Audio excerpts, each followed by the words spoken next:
I was driving around San Bernardino the other day, and I couldn't believe it when I passed by downtown. The Carousel Mall is completely gone. Not just closed up, not just boarded over, but gone. No walls, no signs, nothing. Just this wide, empty parking lot stretching out under the sun, like a ghost of what used to be there.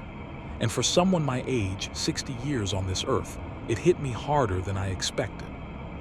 Because I remember when that mall wasn't just standing, it was the heart of this city. Back when it opened in the early 70s, it was called the Central City Mall. I was just a kid then, maybe 12 or 13, and I remember how excited my folks were.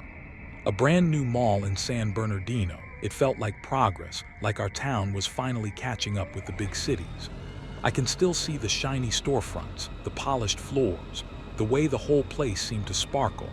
And then later, when they put in the carousel, it gave the mall its real personality. That carousel wasn't just decoration. For families like ours, it was the main attraction. Kids lined up to ride those painted horses while parents leaned on the railing, watching, talking, trying to catch a moment of rest between errands. It was simple, but it was magic. For me, the mall was more than just a place to hang out. It gave me my very first job. I was a skinny teenager, nervous as hell, working behind a counter in one of the small shops. I didn't make much money, barely enough for gas and a burger after work, but it gave me independence.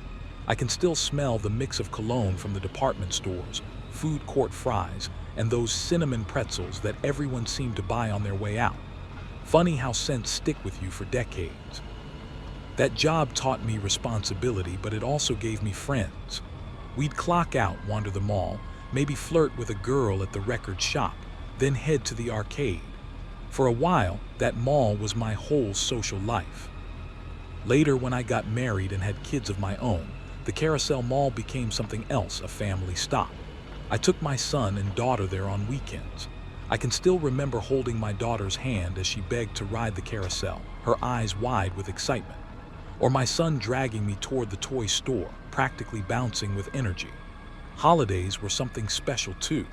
The whole place would be decorated, music floating through the halls, lines at every store. Sure, it was crowded and sometimes stressful, but there was an energy, a feeling that this was the center of the community. For years, that mall was woven into the routine of our lives. But time changes everything. By the 90s and into the 2000s, you could feel it slipping away. Stores started closing one by one. The energy drained out. What used to be packed hallways turned into quiet, echoing spaces. I remember walking through there once years after it had started its decline, and it felt eerie, like walking through a memory that was slowly being erased. I thought maybe they'd save it somehow, repurpose it, breathe new life into it, but it never really came back. So when I drove by the other day and saw nothing left, just a flat parking lot, it was like seeing the final page of a story close. It hurt, I won't lie, because it wasn't just a building being torn down. It was decades of moments, first jobs, first dates, holiday shopping trips, family weekends. The Carousel Mall was a stage where so many of our lives played out, in little ways that mattered to us even if the world never noticed.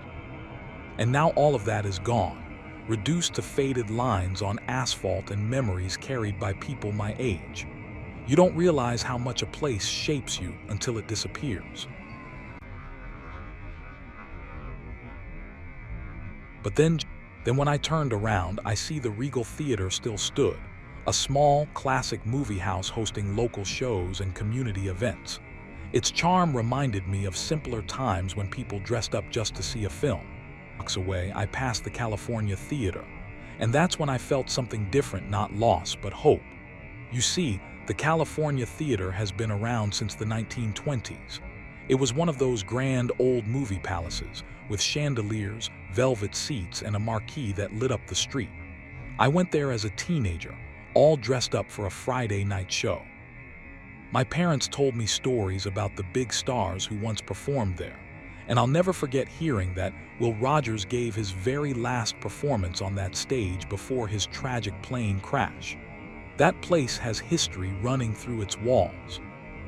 And the best part, it's still here. In fact, it's under renovation right now. As I drove past, I could see scaffolding, lights, and crews working. They're fixing it up, giving it another chance to shine. And I thought to myself, the mall may be gone, but not everything from the past has to disappear. Some places, the ones with real stories and soul, get a second life. The California Theater is proof of that. It's like the city saying, we're not done yet. We're holding onto the parts of our history that matter. At 60 years old, you learn to accept that time takes things away. But seeing that theater being restored gave me comfort. Because while the Carousel Mall lives only in memory, the California Theater still stands, ready to create new ones.